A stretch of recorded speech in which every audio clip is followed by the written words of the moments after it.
Héctor. Tenemos ya nuevamente en línea a Jorge Matus de Conecta MX. Pues qué bueno, mejor, porque si no puedo decir más cosas y al ratito ya sí, los que, ¿Ya me digo, escuchas, Rubén? al ratito. Ahora sí te escucho, mi querido amigo. Oye, pero van a decir que tú sí eres fifí, porque esa mezclilla, excuse me. Esa mezclilla, no es cierto, te estoy cotorreando. A mí me decían fifí porque me encantaba jugar tenis. Y decían, sí eres fifí, porque iba a jugar tenis. No, es un deporte maravilloso el tenis, juégalo. Y en Estados Unidos hay canchas gratuitas por todos lados, puedes jugar gratis, punto, ¿no? ¿Cuál fifí? Te tienes que comprar una raqueta, unas pelotas que te cuestan menos que tus chuchulucos de marihuana y de droga para que andes todo baboso, ¿verdad? Que ahora ya les van a dar el soma legal también. Uy, el señor Soros debe estar brincando de alegría, ¿no? Y el Fox que quiere entrarle al negocio de la droga, el Fox, corruptos, mentirosos, en fin. Y que conste que yo le entré alguna vez, pero creo que no fue marihuana. Yo no voy a decir porque la sacaron de un botecito así. Me dijeron que eso era como una tinta negra. Y me dijo que era. No, de verdad te lo digo. Te lo estoy diciendo, en la ciudad de Baltimore, en un invierno donde había hielo, un vecino, a un amigo y a mí, al amigo no voy a decir, y fumamos una cosa que él hizo a partir de una cosa como tinta, ahí que puso en uno como si, no hombre, olvídate, no. Para mí fue horrible eso. Al principio no, estaba yo escuchando la cuarta sinfonía de Tchaikovsky, el pichicato, aquello, y luego la quinta, donde está esa parte de los cornos y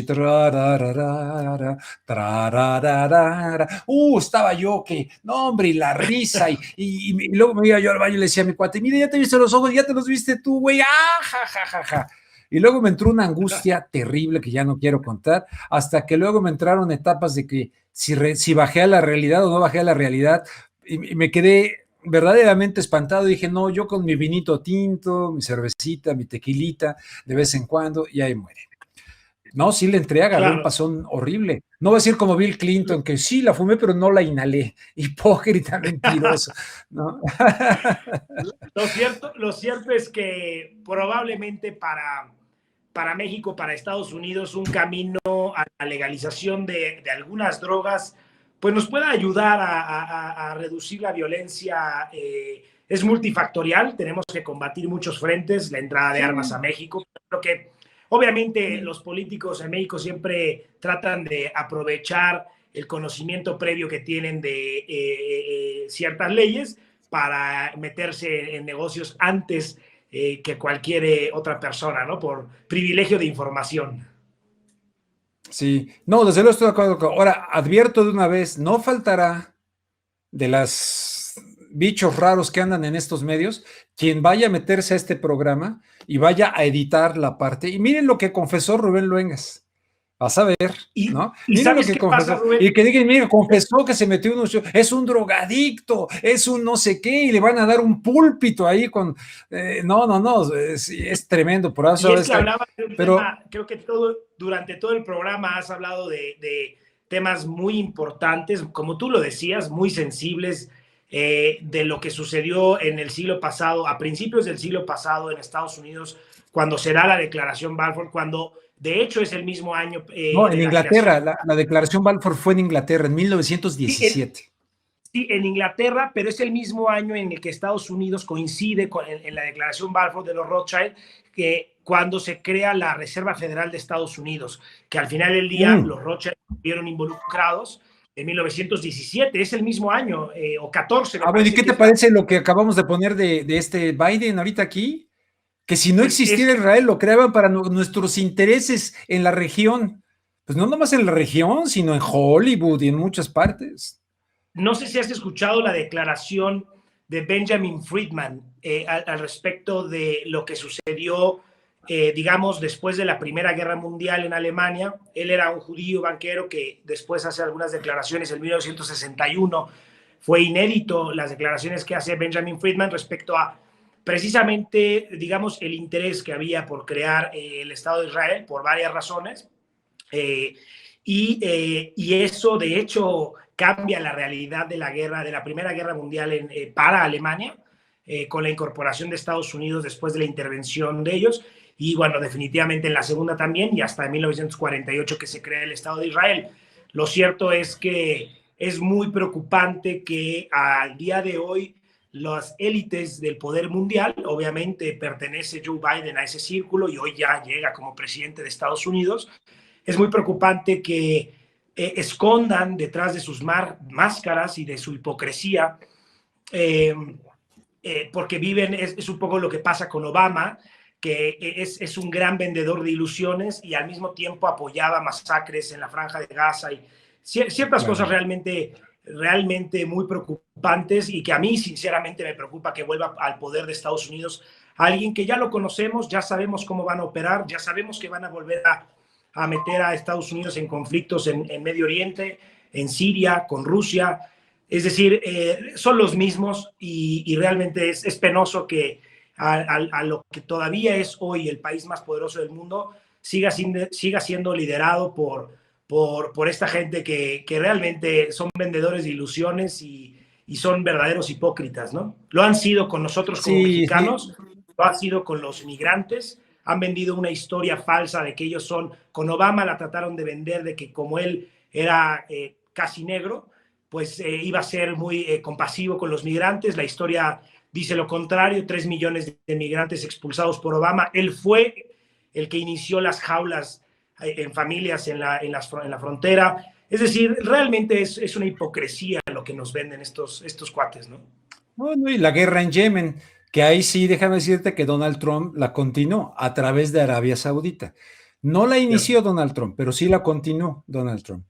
Y sí, pero si bien es cierto, no, él hizo críticas serias a lo de Irak, en fin, pero yo ya como me fui con la finta con Obama, créeme, yo pensaba, wow, esto es revolucionario en Estados Unidos. No, yo creo que todos. Paz y amor con los que que parece ser que van a hacer grandes cambios de la verdad, no los hacen o no pueden hacerlos o vete a saber. Yo creo que solamente va a ser la sociedad en todos los países, mi querido Rubén, Pastor y toda la gente que nos ve y que los veía justamente ahorita opinando. Me parece que somos todos nosotros, la sociedad organizada, la que vamos a tener que ponerle freno a la invasión de la intimidad, al control a través de la tecnología, que por supuesto que lo están buscando. Y al final del día, ellos, es decir, el poder siempre ha tratado de controlar de alguna manera, ya sea cooptando a las religiones o hasta el día de hoy con la tecnología. Siempre han buscado la manera de obtener control por encima de, digamos, lo que consideran ellos como la chusma, que es la sociedad completa del mundo que absolutamente, no vas a ver, voy a buscar la cosa de David Rockefeller, así que los eaters unuseful, pero resulta que son millones, y el David Rockefeller y todos esos ven verdaderamente que para que se preserve el planeta, por eso la trampa con la ecología, cuidado, con el medio ambiente, cuidado. ¿Por qué? Cuidado. Porque ahora ya pusieron a John Kerry. No, exactamente, porque para ellos... ¿Y por qué son ellos los que me parece que controlan ese mercado y ellos son los que están imponiendo todas las normas y formas de tecnología verde que la van a imponer al mundo? Me parece que están en... Sobre todo la victoria de Biden es un paso más hacia adelante en esa conquista. Y pues bueno, vamos a tener que estar observando y como sociedad demandante, consciente, estudiar, presionar a nuestros gobiernos para que no caigamos en algo en lo que parece que van ganando, ¿no? Sí. Sí, ahora, como te digo, yo ya desconfío de todo. Sea real o sea armado, o sea una pelea arreglada, no sé qué. ¿Cuándo habías visto que un presidente de los Estados Unidos, un conductor de televisión, que fueron varios, entre ellas Jorge Ramos, dijeran, no, como Trump está mintiendo, vamos a interrumpir, ¿no? Vamos a interrumpir porque Trump está mintiendo, ¿no es verdad? ¿Por qué no interrumpieron a George Bush con las armas de destrucción masiva, que era una patraña? Yo lo sabía. Por eso Jorge Ramos, que alguna vez dijo, los periodistas nos equivocamos, abiertamente me empezó a caer súper gordo el Jorge Ramos, porque yo no me equivoqué, me la jugué en el imperio dentro, desde sus medios de comunicación, a decir que no había armas de destrucción masiva. Fui el único, mi querido Jorge, y ahora sí estoy desatado, ¿no? Porque entonces ya basta de hipocresías, de gente que dice, ay, me amenazaron de muerte. No, hombre, olvídate, ahí me fue en feria.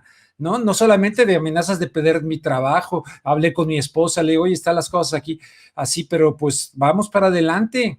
Y fui Claro, el que, no, y me la, no, pero ahí con sí, valentía. otros que se hacen. No, fue terrible, verdaderamente. Entonces, el Jorge Ramos, hoy, los periodistas, no, maestro, no te equivocaste. Le hiciste ahí el trabajo a los intereses, ese nado sincronizado de todos nadando, como ahora, ¿cuándo habían interrumpido a un presidente de los Estados Unidos y lo sacan del aire? ¿Cuál libertad de A mí me expresión? parece ¿No? impresionante que los que se hayan atrevido, no importa que odies a Donald Trump, eso es otro boleto y esa es otra Exactamente, discusión. a mí yo no lo Que apoyo en los lo más medios de mínimo, no lo comunicación se hayan soporto. atrevido a censurar en vivo al presidente de los Estados Unidos porque ellos decidieron cuál era la verdad y cuál no. Él simplemente estaba haciendo una denuncia sobre lo que él consideraba. Obviamente se tiene que probar en la corte o se tiene que probar, el colegio electoral lo tiene que demostrar, pero atreverse a censurar en vivo, o sea, ahora resulta que los medios de comunicación, digo, lo han hecho siempre, pero nos van a decir en vivo quién está diciendo la verdad y quién no para censurarlo. Es George Orwell, o sea, eso es George Orwell en vivo. Totalmente, y a mí me prende de veras el tema, porque soy así apasionado y todo, pero por eso, porque de veras que fue una soledad tremenda en ese entonces entre compañeros, ¿no? Solamente uno, y voy a decir el nombre, bien buena onda, Gabriel Huerta, mano, que sigue de reportero en Los Ángeles, le mando un fuerte abrazo. Y ahí Él está, pasó por ahí. lograron lo que querían cuando se inventaron su Pearl Harbor ahora con las armas de destrucción masiva de Saddam Hussein, para ir a tirar regímenes de Muammar Gaddafi, de Hosni Mubarak, de obviamente Saddam Hussein, aunque fuera un dictador en Irak. Hicieron un desastre en Medio Oriente, han creado cientos de miles de refugiados, trataron de hacer lo mismo con Bashar al-Assad en Siria, Rusia ya no se los permitió, pero es lo que han hecho en los últimos 20 años en Medio Oriente, destrozar a todos los países, eliminar la posibilidad de una nueva primavera árabe y se llevan entre las patas a cientos de miles de personas que ahora resulta que son apestados refugiados en Europa cuando ellos mismos crearon a esas hordas de refugiados al destruir sus hogares, ¿no? Bueno, oye, vamos al tema que escogiste, pero qué padre que le entramos a este tema, lo celebro mucho. Yo nada más así es, Rubén. Tenemos a Rubén ahorita en una llamada, pero en breve ya lo tenemos nuevamente aquí. Ya lo estamos viendo, ahí. Y tenemos a Jorge Matus de vuelta. A Jorge Matus no lo veo, mi querido Jorge. Aquí estamos. ¿Quién sabe qué pasó, mi querido Jorge? A ver ahí si luego ya estamos. Estamos al aire, Jorge. Sí. Oye, entonces vamos al tema ya que positivo del viernes, porque ya nos picamos con este tema, ¿no? Y entonces vamos a tu participación. Bueno, pues no sé, quién sabe, está muy raro todo esto. O no sé, no sé. A ver si cambiamos al otro. Dices que no, que es del internet, que no es de la. Bueno, y como estoy apoyándome con Pastor para el uso del ICAM, pero ya tengo instalado en mi otra computadora el otro. ¿Te acuerdas? Que el jaque de la fiscalía me ayudó a instalar, Pastor. Pero a ver, suéltate con tu tema, mi querido Jorge, te escuchamos, atentos. Pues justamente, mi querido Rubén, el día de hoy, como una nota positiva, un resumen, quiero hablar acerca de la economía mexicana. Me parece muy importante porque yo alcanzo ya a detectar muy buenas noticias o cuando menos muy alentadoras, y a lo mejor hay gente que puede decir cómo puede ser posible que vaya a defender ahorita la economía mexicana, pero de verdad creo que hay varios elementos que vale la pena analizar y estar optimista, que nos ponga en un estado optimista. Son principalmente 8 puntos brevemente, quiero hablar de cada uno de ellos. Primero, nada más aclarar que en el tercer trimestre del año la economía mexicana rebotó en un histórico 12.1%, lo cual, por darles una idea, el antecedente más cercano fue en 2009 en el gobierno de Felipe Calderón, el rebote fue del 3.9%, si no me equivoco, ahora fue del 12.1%, realmente estamos viendo un rebote en forma casi de V o de palomita de la marca de tenis, y es bastante importante. El punto número 1 a analizar es el reporte de empleo, de acuerdo al INEGI. En abril de este año, 12 millones de empleos se perdieron de la gente económicamente activa. Ya para octubre, es decir, para noviembre, ya en este mes, hay 10.2 millones de empleos recuperados. Prácticamente un 85% de los empleos perdidos ya se recuperaron. Apenas en octubre fueron 200,000 ¿Qué tipo registros de nuevos. empleos, Jorge? ¿Qué tipo de empleos? Mira, se han recuperado las dos partes, desde 1,000,000 y pico de empleos que se habían perdido formales y que había perdido los registros el IMSS, y obviamente de la economía informal. El INEGI reporta los empleos perdidos globales, porque obviamente un 60% casi de la población económicamente activa en México está en la actividad informal. Vale la pena, obviamente, tomar ambos cifras, y en el global son 12 millones de empleos los que se perdieron y ya 10 millones de empleos recuperados, lo cual de entrada es una gran noticia porque obviamente empieza a haber un flujo en las familias que se perdió durante algunos meses, abril, mayo, junio. ¿Cuál fue el factor que permitió que se recuperaran esos empleos? ¿Qué pues se hizo bien para que se recuperaran? Yo pienso que hay una parte natural del el gobierno de Estados Unidos y el gobierno de México. Ambos tenían una misma estrategia de decir, salgamos a trabajar, tomemos ciertas precauciones, después del encierro de 3 meses, tomemos ciertas precauciones, pero entonces cuando Estados Unidos entra a trabajar su manufactura, entra de nuevo en marcha, obliga también a que, por ejemplo, la industria automotriz en México, que representa más de 150,000 millones de dólares al año, entrara en acción y empezaran a repuntar manufactura, obviamente en el sentido de exportaciones, pero también el mercado nacional, derivado de la misma estrategia de salir a trabajar con cierta responsabilidad, pero salir a trabajar, reactivó la economía mexicana, se reactivó la construcción, se reactivó la manufactura, se reactivó el sector exportador. Entonces, creo que son varios de los escenarios que propiciaron esta recuperación del empleo. El punto número 2 es el tema de, es una gran noticia económica porque por ahí de agosto el Banco de México anunció que México tendría una caída de 12.8% del PIB. Al día de hoy se sabe que la economía mexicana va a caer alrededor de 8.7, es decir, hubo una mejora en la perspectiva de 4 puntos porcentuales, no es cualquier cosa. Entonces, al cierre del año me parece que de la perspectiva de 12.8 a 8.7 es una gran noticia para la economía mexicana.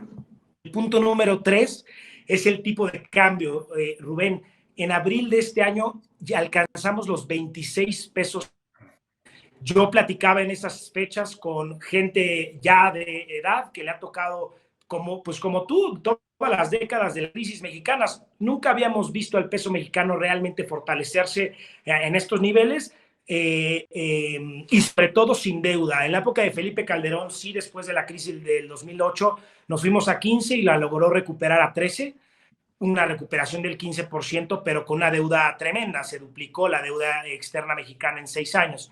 En esta ocasión, la recuperación de la moneda mexicana, que está en 20 pesos, ya es del 25% y no ha habido emisión de deuda nueva, solamente refinanciamientos, y hablaré de ello un poco más adelante. Eso es una gran noticia, ¿no? Realmente no se había vivido. El otro tema, el punto número 5, es la inflación. Por darles un dato, la inflación más alta reciente de México fue en 2017 con Peña Nieto, un histórico de 6.77% de alza en inflación. En este caso, en el año vamos en 3.43%. La meta del Banco de México era 3% más menos 1%, eso al inicio del año y sin pandemia. Así que el hecho de que estemos cerrando el año en 3.43 de inflación realmente es una noticia muy alentadora porque nos permite controlar los precios en México y que el poder adquisitivo no se pierda en este año que es tan complicado. El punto número 6 son las remesas, como creo que lo dice bien el presidente, los héroes sin capa, que son todos nuestros paisanos trabajando en Estados Unidos que envían remesas. Habrá un envío histórico que rondará los 40,000 millones de dólares en este año. Ya están comprobados 30,000, pero en los últimos 3 meses saben que se van a estar enviando más de 1,000 millones de dólares por mes, lo cual implicará un incremento del 12% respecto al año pasado. Es muy considerable, ¿no? Aunque no es un dato que te hable de algo que se gestó aquí en México, ese de las remesas. O sea, yo no me colgaría de lo de las remesas para celebrar, porque a fin de cuentas, detrás de cada de esas remesas hay unos dramas familiares tremendos. Es gente que está enviando su dinero para acá, pero es gente que sin capa, yo los conozco directamente, que están chambeándole durísimo, y no el retrato que quieren hacer ellos de violadores, de la gente que hizo Trump, de toda esa gente, ¿no? No, realmente en Estados Unidos la gente sabe, los mexicanos son la gente que más trabaja en Estados Unidos. De hecho, estoy convencido de que en las siguientes décadas vamos a ver cada vez más mexicanos y latinos en general, millonarios en Estados Unidos, que han creado negocios y que han sabido aprovechar la oportunidad que representó irse para allá. Es gente muy admirable y no, obviamente no es una medalla de México, solamente es una buena noticia para nuestro país, una buena noticia económica, porque obviamente da flujo a las familias mexicanas y eso nos lleva a fortalecer el consumo interno. En ese sentido, ya cuando metes el dinero en la economía nacional, se convierte en una buena noticia para nuestro país. Y sobre todo que cubre un hueco que se genera al momento de tener una pandemia como está en este año, ¿no? El punto número 7, penúltimo punto, son las reservas internacionales. El Banco de México anunció ya sobrepasaron los 194 mil millones de dólares. Estamos hablando de un incremento de 13 mil millones de dólares en el año. Son obviamente aportaciones del gobierno federal, de Pemex y revalorización de activos nacionales. Entonces, esa es una buena noticia porque nos permite incrementar nuestras reservas, que si bien no las podemos tocar, nos ayudan a controlar el tipo de cambio. Entonces, cerrar con un año tan difícil con más reservas internacionales es una gran noticia. Y el último punto y muy importante, se acaba de lograr, Rubén, Pastor y toda la audiencia, un refinanciamiento de la deuda externa mexicana, encabezado obviamente por Arturo Herrera, el secretario de Hacienda, y el subsecretario Gabriel Llorio, en donde es el refinanciamiento de deuda más grande en la historia de México. Se refinanciaron más de 6.600 millones de dólares, en donde se consiguió la tasa más baja también que habíamos tenido o que había existido de deuda en dólares, 3.77. Y nada más para que se den una idea de lo que nos libera, para el año 2022, este refinanciamiento va a liberar el 75% de los compromisos del gobierno mexicano en pago de intereses que tenía que hacer en ese año, lo cual nos va a liberar, obviamente, fondos para poder invertirlos. Es decir, ya se verá en su momento, pero son datos muy importantes. En fin, yo creo que una de las cuestiones de las que más se ha hablado en el año es la caída de la economía mexicana. Hay obviamente la gente contraria o digamos la oposición al gobierno los ha tachado de ineptos, y sin embargo, si analizamos estos 8 puntos macroeconómicos y económicos de México, son bastante alentadores entrando el 2021, y me parece que te habla de un manejo muy responsable por parte de Hacienda, por parte del Banco de México, por parte del gobierno federal, que es un motivo para estar contentos, optimistas, para seguir trabajando, pero cuando menos son buenas noticias dentro de un mar de malas noticias, ¿no? Y sobre todo es importante hablar de las buenas, porque ya sabes que en esto, por ahí se dice que las malas se cuentan solas y las buenas se cobran. Y aquí en Contacto con Rubén hablamos de las buenas gratuitamente. Y muy necesario. Oye, ya que mencionas del Banco de México, Jonathan Heath está ahí, ¿no? Es uno de los aciertos. Y estaba yo buscando, es que se me va el nombre de el otro, Gerardo. Gerardo Esquivel, ¿no? Gerardo Esquivel, sí. Gerardo Esquivel, sí, Gerardo Esquivel. Son dos pilares ahí en la política, muy importante. O sea, el Banco de México tiene mucho que ver en esto. Oye, pues a todo dar, Jorge, qué bueno que le digo a Pastor que si le marcamos a Claudia Villegas, porque es la directora de la revista Fortuna, y ahora sí, ella maneja estos temas con nosotros, pero que no nos contesta Claudia Villegas. Entonces, vamos a ver si insistimos. Pero entonces, te mando un fuerte abrazo, ¿no? Y entonces, nos vemos pronto. Estamos por ahí al pendiente, ya saben, en Conecta MX Oficial en YouTube y en Facebook.